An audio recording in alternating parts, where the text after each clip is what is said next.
동안 우리가 지난 날들을 돌아보면 힘들고 어려운 순간들이 있었지만 그러나 그 순간순간마다 하나님께서 함께 하신 줄 믿습니다. 하나님께서 은혜로 우리를 지켜주신 줄 믿습니다. 그 은혜를 기억하면서 감사하는 날 우리 맥주 감사주일입니다. 그런데 지난 한 주간 동안 사실 마음이 많이 무거웠어요. 여러분들도 아마 비슷할 거라고 생각이 들어요. 뉴스를 통해서 많이 보셨죠? 이제 초등학생 아이가 엄마와 아빠와 함께 제주도에 한 달 살기 가겠다.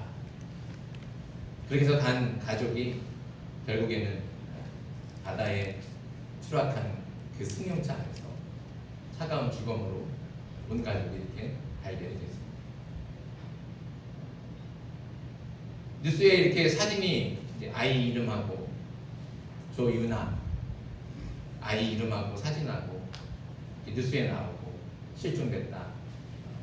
아는 사람 연락해달라. 막 이렇게 계속 뉴스에 나올 때만 해도 그래도 큰일이 생기지 않기를, 그래도 나쁜 일 생기지 않기를 그렇게 소망하고 희망하면서 기도하는 마음으로 뉴스를 봤었는데 너무나 안타깝게도 그렇게 온 가족이 세상을 떠나게 됐습니다. 참 마음이 무겁습니다. 금요일에는 그 세 가족의 화장이 있었어요. 장례식도 치르지 않고 그 화장터에 아무도 지켜보는 사람 없이 화구에 그렇게 신이 들어가는데도 그 누구도 지켜보는 사람 아무도 없이 쓸쓸하게 그렇게 죄가 되고 그래서 그 화장터에 맡겨지게 됩니다.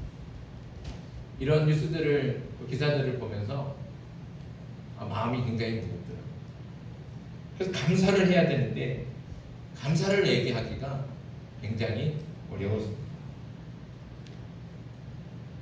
관련 기사들을 이렇게 쭉 찾아보니까 많은 사람들이 뭐 애도하기도 하지만 많은 이야기들이 분노하는 이야기들이 되게 많았어요. 누가 동반자살 이렇게 얘기하니까 동반자살이라는 말을 쓰지 말라는 거예요. 동반자살 그러면 왠지 그 죽음이 이렇게 좀 미화되는 것 같고 그냥 측은하게만 느껴지는데 그 아이는 무슨 책임이 있냐는 거죠. 그 부모가 무슨 권리가 있어서 아이를 이렇게 죽음으로 몰아넣냐는 거죠. 그거는 동반자살이 아니고 살인이라는 거죠. 아이를 학대하는 것이고 가족을 살인하는 것입니다. 그래서 그런 부모를 비난하는 그런 분노의 글들이 굉장히 많이 있었습니다. 그렇게 주장하는 거 맞는 말이기도 하죠. 네. 그 아이가 무슨 자기 의지를 가지고 한 건 아니잖아요. 그 부모가 무슨 권리가 있어서 아이를 그렇게 함부로 행합니다. 부모 입장에서는 아이가 부모 없이 살아가게 될 그 안타까운 삶을 안타깝게 여겨서 그냥 그렇게 생을 마감하게 했지만 그거는 그냥 부모들의 생각이죠. 욕심이죠. 그리고 잘못된 판단이죠. 분명히 그렇게 하는 것은 학대이기도 하고 살인이 맞는 것 같습니다. 하지만 아이뿐만 아니라 자살을 선택한 부모도 여전히 안타깝기는 마찬가지죠.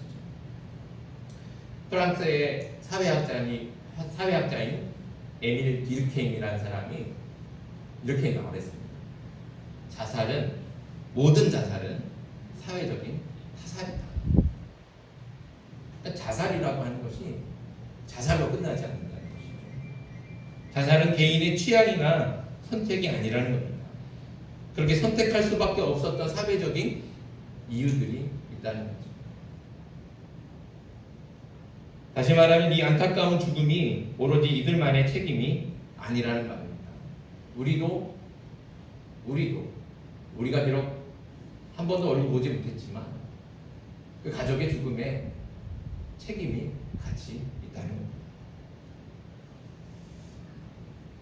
다시 생각하고 싶지 않고 입에 담고 싶지 않은 이 끔찍한 일들을, 이 사건을 굳이 감사로 기뻐해야 될 이 좋은 날에 되새기는 것은 오늘 말하지 않으면 이 안타까운 죽음이 그냥 남일처럼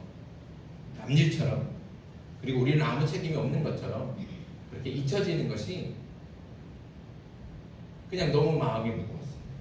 그렇게 쉽게 잊혀질 것 같아서. 그러면 어른들의 잘못된 선택으로 꽃도 피워보지 못하고 세상을 떠난 아이한테 너무 미안한 마음이 들었어요. 그래서 그냥 이게 너무 마음이 무거웠어요. 그래서 어떻게 말씀을 전해야 될지 고민도 많이 되고,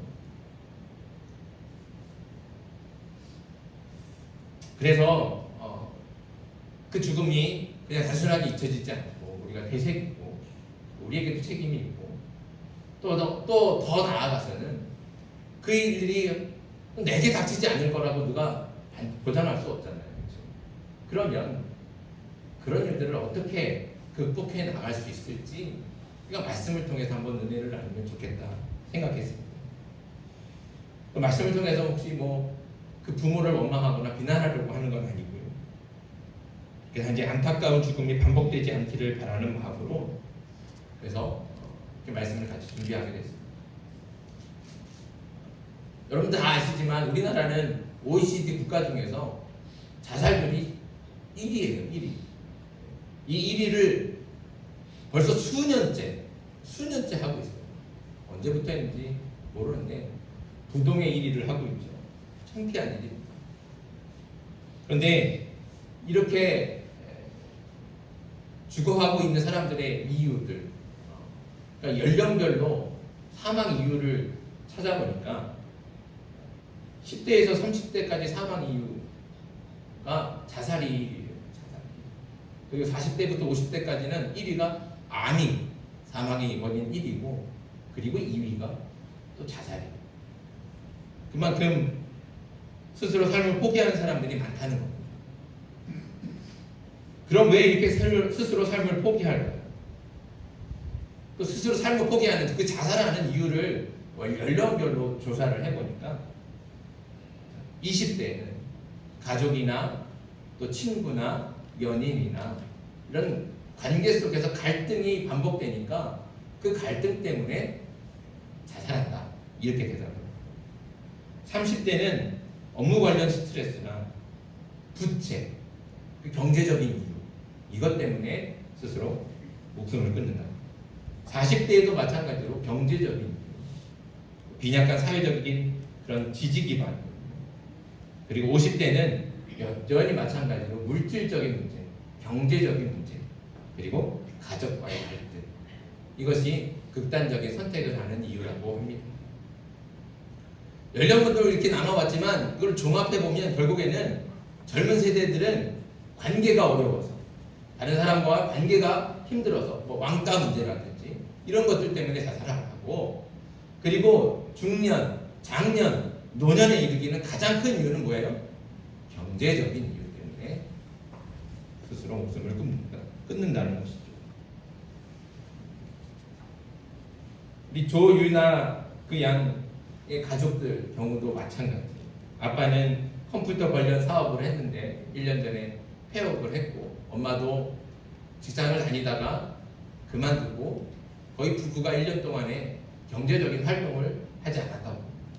그러면서 빚은 억이 넘어가고 억대가 넘어가고, 그리고 또 그런 그 비트코인 같은 가상화폐에 투자를 했는데 손해를 많이 보고, 그래서 많은 사람들이 추측하기에 경제적인 어려움, 또 빚, 독촉 같은 압박 때문에 자살이라는 극단적인 선택을 한 것 같다고 이렇게들 이야기합니다. 그런데 아까도 말했지만 모든 자살은 사회적인 타살이라고 해요. 단지 경제적인 이유 때문에 자살하는 게 이유가 될까요? 단지 경제적인 이유 때문에 자살한다고 한다면, 그것이 이유라고 한다면 지금보다 몇 배는 더 못 살던 50년대, 60년대, 70년대는 자살하는 사람이 더 많아야 되지 않겠습니까? 그래야 되지 않을까요? 그런데 그렇지 않다는 것이죠. 6.25 전쟁 후에 땅은 폐허가 됐고 극심한 가난과 빈곤으로 하루 한 끼를 제대로 먹지 못하고 살던 때가 그때 너무 가난하고 너무 빈곤했어요. 그런데 그 가난이 이유라고 한다면, 그 빈곤이 이유라고 한다면 스스로 목숨을 끊는 사람들이 더 많아야 되는데 그러지 않았다는 것이죠. 그럼 그때랑 지금이랑 뭐가 다르겠습니까? 그때는 가난하지만 절망하지 않았어요. 그때는 가난하지만 희망을 가지고 빈곤에 허덕였지만 나아질 것이라는 기대를 품고 살아왔다는 거예요. 비록 지금 내가 사는 내 때에는 아닐지라도 내 자식들, 내 딸과 내 아들, 그리고 그 자식의 자식들 그때에는 좀 더 나아질 거다. 이런 기대를 가지고 이런 희망을 품고 어떻게든 살아가려고, 어떻게든 살아남으려고 발버둥 쳤습니다. 힘들지만, 당장 오늘 하루 한 끼를 먹기도 힘들지만 그럼에도 불구하고 어떻게든 살아남으려고, 가족들을 이끌고 살게 하려고 발버둥 쳤다는 것이죠. 하지만 지금은 어떻습니까? 너무 쉽게 절망합니다. 그리고 너무 쉽게 포기하죠. 이렇게 반복되는 절망 때문에 스스로 삶을 포기하고, 그래서 알코올 중독, 약물 중독, 자살, 이런 이유들로 사망하게 되는 겁니다. 그래서 이렇게 사망하는 것을 절망사라고 이야기한다고 합니다. 우리는 너무 쉽게 절망하고 있습니다. 이 절망이 누군가를 죽음으로 내몰고 있다는 것이죠. 그렇다면 어떻게 해야 절망하지 않을까요? 아니, 절망하더라도 어떻게 하면 삶을 스스로 포기하지 않을 수 있을까요? 이런 물음으로 말씀을 묵상하면서 설교를 준비하게 되었습니다. 여러분들도 같은 질문을 하면서 말씀을 들었으면 좋겠어요. 말씀을 나눴으면 좋겠어요. 어떻게 하면 절망하지 않을까? 어떻게 하면 절망하더라도, 절망이 되더라도 스스로 삶을 포기하지 않을까? 그런 질문들을 가지고 이렇게 말씀을 나누었으면 좋겠습니다. 자, 오늘 말씀에도 절망하며 삶을 포기하려는 한 사람이 있습니다. 바로 엘리야죠. 그런데 엘리야는 사실 이렇게 무기력한 사람이 아니거든요. 사실은 능력의 사람이죠. 그는 큰 능력으로 이스라엘을 구한 위대한 하나님의 선지자입니다. 엘리야는 바알과 아세라 선지자 850명과 갈멜산에서 대결을 이뤘어요. 1대 850. 주눅들만도 한데 엘리야는 결코 주눅들지 않고 당당하게 맞서서 그 850명을 이긴 사람이 바로 엘리야입니다. 그 850명과 그리고 이스라엘 온 백성들을 다 모아놓고 외치는 거예요. 누가 참신인지 한번 대결을 해보자. 이스라엘의 하나님이 참신인지 아니면 너희가 믿는 그 바알과 아세라가 참신인지 한번 대결해보자. 어떻게 대결합니까? 각자 제단을 만들고 거기 위에다가 나무를 다 쌓아놓고 그리고 송아지를 잡아요. 그리고 각자 그 송아지를 제물로 올려놓는 겁니다. 그리고 자기가 믿는 한 신에게 기도하라는 것이죠. 기도하고 그 기도에 응답해서 하늘에서 불을 내려서 그 제단에 그리고 그 제물을 태우는 그 신이 진짜 신이다. 참신이다. 이걸 가지고 대결하는 거예요. 그래서 먼저 바알과 아세라 선지자인 850명이 나섰습니다. 그 제단을 돌면서 기도하죠. 그런데 아무 응답이 없어요. 이번에는 악기를 연주하면서 시끄럽게 연주하면서 소리치면서 미친 듯이 춤을 추면서 그렇게 제단을 돌면서 기도합니다. 그래도 아무 응답이 없어요. 그러니까 이제는 창과 칼을 들어서 자기 몸을 자해하는, 피를 철철 흘리도록 그렇게 자기를 찌르고 자기를 상처내면서 그러면서 자기 신에게 바알에게 아세라에게 피를 내려달라고, 그 불을 내려달라고 기도하는 거예요. 그렇게 처절하게 그렇게 몇 시간을, 아침부터 저녁까지 몇 시간을 기도하는데 아무 변화가 없어요. 아무 응답이 없어요. 이제 누가 나설 차례입니까? 엘리야가 나설 차례. 엘리야가 나서서 오히려 그는 그 제단에 물을 부었습니다. 4통이나 되는 물을 3번씩 갖다 부어서 주변이 다 흥건하게 젖을 정도로 제단뿐만 아니라 주변의 흙도 다 젖었어요. 물이 흥건하게 보였어요. 그게 그런 제단 위에서 기도하니까 하나님께서 불을 내리셔서 그 제단을, 그리고 그 나무와 그 재물뿐만 아니라 그 돌과 주변에 젖어있는 그 모든 흙과 물까지도 안전하게 태우셨어요. 그렇게 태워지는 모습들을 바라보면서 엘리야가 소리쳤어요. 이스라엘 백성들을 향해서 소리쳤어요. 너희가 어느 때까지 하나님과 우상 사이에 서서 머뭇거리겠느냐? 누가 참신인지 이제 봐라. 누가 참신인지 이제 보고 하나님께 와라. 이렇게 엄하게 소리칩니다. 그때서야 이스라엘 백성들이 정신을 차렸어요. 그리고 엘리야의 명령을 따라서 그 바알과 아세라의 선지자 850명을 그 자리에서 진멸하게 했습니다. 그리고 3년이나 극심한 가뭄에 시달리던 이스라엘 땅에 엘리야가 기도하니까 비로소 비가 내리기 시작합니다. 이렇게 엘리야는 갈멜산에서 850대 1이라는 그 수적 열세에도 불구하고 큰 승리와 성공을 거둔 사람입니다. 하나님께서 엘리야로 하여금 크게 이기게 하셨죠. 하지만 이렇게 큰 승리와 성공을 한 엘리야가 오늘 본문에는 두려움에 떨며 도망치고 있습니다. 왜 도망칩니까? 2절 말씀에 이세벨이 사신을 엘리야에게 보내어 이르되 내가 만일 이맘때에는 반드시 내 생명을 저 사람들 중 한 사람의 생명과 같게 하리라. 그렇게 하지 아니하면 신들이 내게 벌 위에 벌을 내림이 마땅하니라 한지라. 아세라가 사람을 보내서 엘리야에게 이렇게 엄포를 는 거예요. 내가 반드시 너를 네가 죽인 사람들처럼 내가 죽이리라. 아세라는 누구예요? 왕비잖아요. 사실 아합보다도 더 실세를 갖고 있는 사람이 아세라예요. 그 아세라가 군대를 이끌고 금방이라도 달려와서 엘리야를, 자기 자신을 죽일 줄 알고 그때 겁이 난 거예요. 두려운 거예요. 그래서 도망치는 것이죠. 그래서 광야로 도망갔습니다. 이세벨이 두려워서 도망치는 엘리야의 마음이 어떨까요? 무섭기도 하죠. 두렵기도 하겠지만 한편으로는 너무나 부끄럽고 너무나 치욕스럽지 않습니까?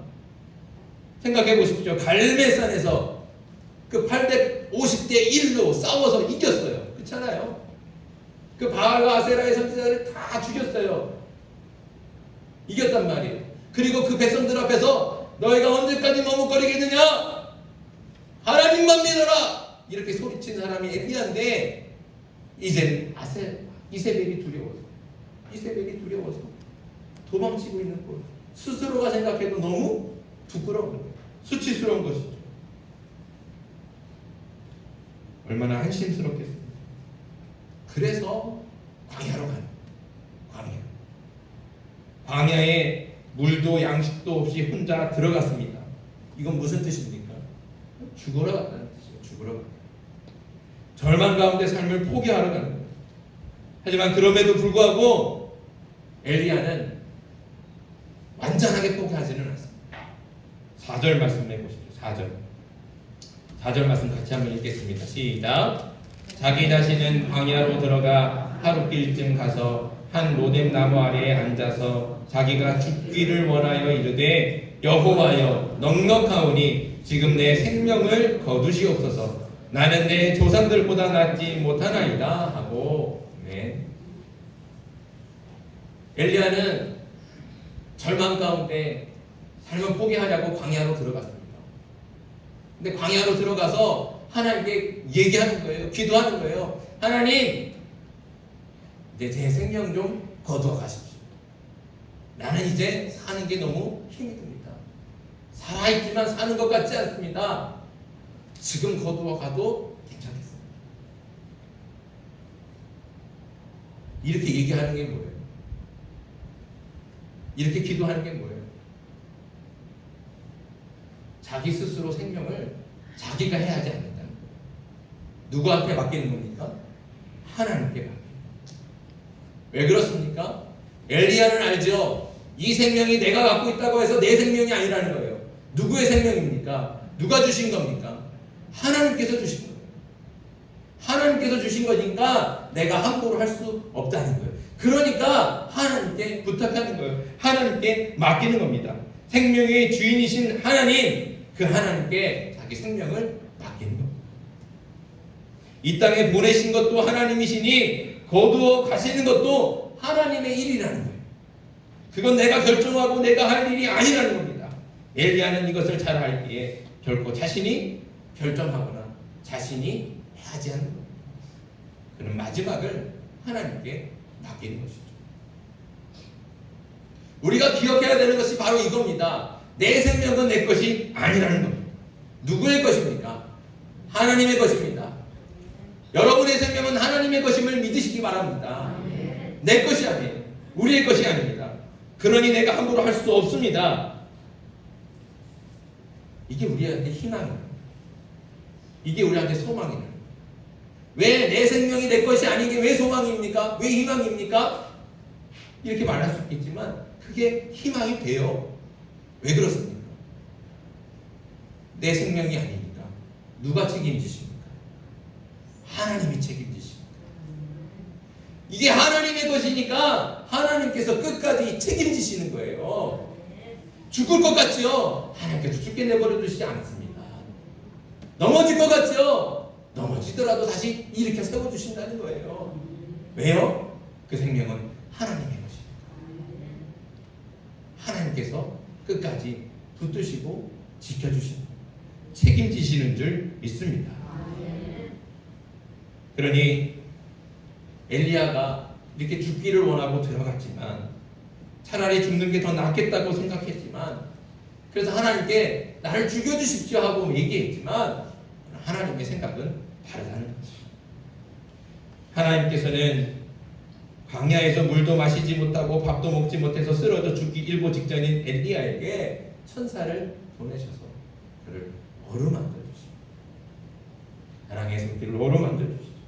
그리고 다시 일어나게 하시고 떡과 물을 주시며 먹게 하셨습니다. 왜 엘리야에게 떡과 물을 주시고 다시 일어나게 하셨을까요? 7절 말씀입니다. 7절 말씀 같이 읽습니다. 시작. 여호와의 천사가 또 다시 와서 어루만지며 이르되 일어나 먹으라. 내가 갈 길을 다 가지 못할까 하노라 하는지라. 아멘. 하나님께서 엘리야에게 말씀하십니다. 내가 갈 길을 다 가지 못할까 하노라. 이건 무슨 말입니까? 무슨 뜻입니까? 엘리야에게 가야 할 길이 남아있다는 거예요. 그가 살아서 해야 할 일이 있다는 겁니다. 하나님께서는 그 길을 가게 하시려고 천사를 보내서 떡과 물을 먹이시고 그를 다시 일으켜 주신 겁니다. 그 비참한 상황 속에서 스스로가 너무 부끄럽고 수치스러워서 차라리 죽는 것이 나을 것이라고 말하는 그 순간에도 하나님께서는 그를 살게 하십니다. 신이 떡과 물을 주시고 어루만지셔서 어떻게든 살아 숨쉬게 하시고 다시 일으켜 주시는 겁니다. 왜냐하면 아직 그가 가야 할 길이 남아있기 때문에, 엘리야가 해야 할 일이 남아있기 때문에, 그래서 하나님께서 그의 생명을 거두지 않으시고 끝까지 책임지고 계시는 겁니다. 살아 숨쉬는 모든 존재는 엘리야처럼 가야 할 길이 있는 겁니다. 내가 살아있다는 것은 아직 가야 할 길이 남아있다는 거예요. 아직 해야 할 일이 있다는 거예요. 하나님께서 예비하신 길이 있고 하나님께서 맡겨주신 사명이 있다는 겁니다. 하지만 사람은 너무나 연약해서 힘들어 지치기도 하고 그 길 위에서 넘어지기도 하고 쓰러지기도 하고 또 잠시 다른 길로 헤매기도 합니다. 그래서 그 길이 너무 힘들고 고통스럽죠. 그러나 우리가 가야 할 길이 너무 멀고 힘들다고 해서 그 길을 포기하면 되겠습니다. 하나님께서는 우리가 포기하기를 원하지 않으십니다. 물론 하나님께서도 그래서 우리를 결코 포기하지 않으신다는 것입니다. 하나님께서 주신 하나님의 생명이기에 하나님께서 끝까지 책임져 주십니다. 하나님께서 엘리야를 포기하지 않고 그를 어루만져 주시고 그에게 떡과 물을 주시며 다시 일어나게 하신 것처럼 하나님께서는 절대로 하나님의 생명을 포기하지 않는 줄 믿습니다. 우리가 지쳐 쓰러져 넘어졌을 때에도 하나님께서는 우리의 필요를 채워주시고 다시 일으켜 세워주시는 줄 믿습니다. 하나님께서 포기하지 않으시는데 우리가 포기하면 되겠습니다. 우리는 분명히 가야 할 길이 있습니다. 그 길을 다 갈 때까지는 하나님께서 저와 여러분을 몇 번이고 다시 일으켜 세워주시고 죽을 것 같지만 다시 살게 하시는 줄 믿습니다. 우리를 절대 포기하지 않으시는 그 하나님의 은혜에 여러분의 생명을 맡기고 끝까지 하나님과 함께 갈 수 있는 저와 여러분들이 되길 간절히 소망합니다. 지금 혹시 앞이 잘 보이지 않는 어둠 가운데 있습니다. 그래서 너무너무 절망스럽고 좌절이 되고 내려놓고 막 싶은 그런 마음 가운데 있습니다. 그래도 포기하지 마십시오. 생명이 내 것이 아니라 하나님의 것임을 기억하십시오. 우리가 아직 살아있다는 것은 아직 가야 할 길이 있다는 것입니다. 그리고 그 길을 다 가기까지는 하나님께서 절대로 포기하지 않습니다. 쓰러지면 일어나게 붙들어 주시고 죽을 것 같지만 하나님께서 다시 살리시고 힘을 주셔서 그 길을 끝까지 가게 하실 줄 믿습니다. 그러니 생명의 주인 되신 하나님께 모든 것을 맡기는 저와 여러분들이 되길 바랍니다. 예비해 주신 그 길을 다 가기까지는 절대로 우리를 포기하지 않는 그 하나님을 믿고 의지할 수 있기를 소망합니다. 하나님께서 포기하지 않으시고 반드시 책임져 주십니다. 그러니 아무리 힘들어도 절대로 포기하지 않고 끝까지 주님과 함께 의의 길을 따라갈 수 있는 저와 여러분들이 되길 간절히 바랍니다. 그리고 마침내 주님의 길을 다 한 후에 하나님께서 도와주셨습니다. 하나님께서 행하셨습니다. 이렇게 고백하며 하나님께 감사하고 하나님께 모든 영광을 돌릴 수 있는 저와 여러분들이 되길 주님의 이름으로 축복합니다. 기도드리겠습니다.